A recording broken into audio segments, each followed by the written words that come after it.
Nhâm nhâm.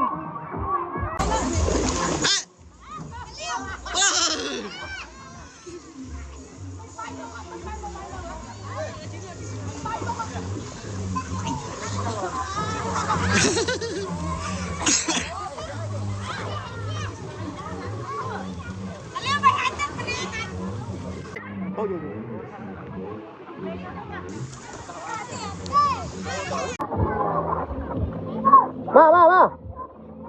Ôi bê.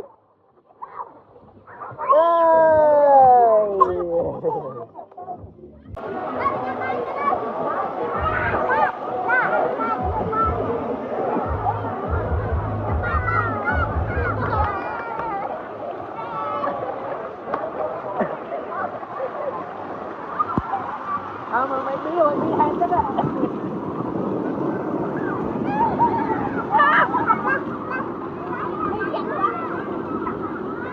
Rồi ra con. Chập. Mày lột đuôi đi mày. Mà mày đi lột đó. Mà lột. Đấy. Đây.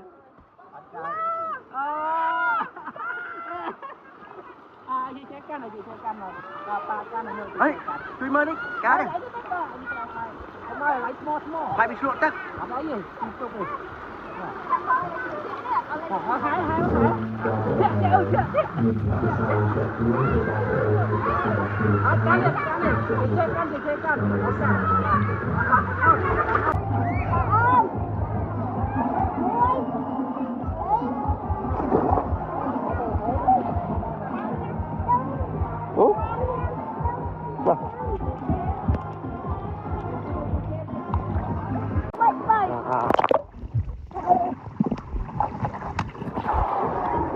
Ôi bị bay.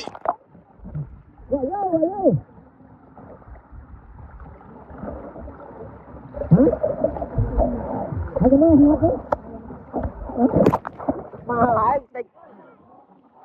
Gặp ơn. 12 luôn, cho 2 triệu ông ta mới được, 2 triệu ông ta.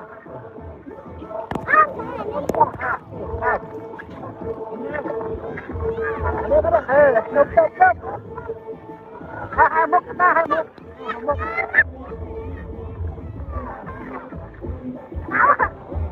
Ra chơi con, ra chơi.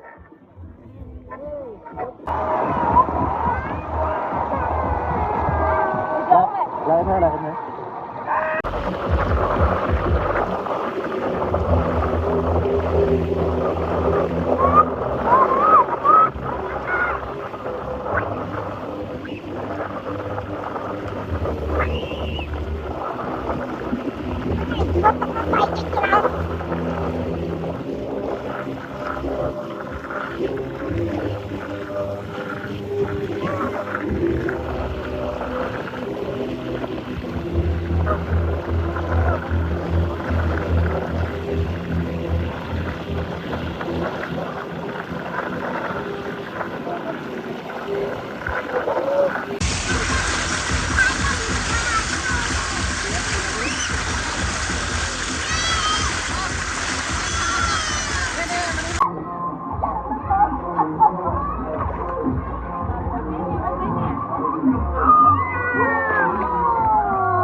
Thế mấy giờ mà ông em xe không?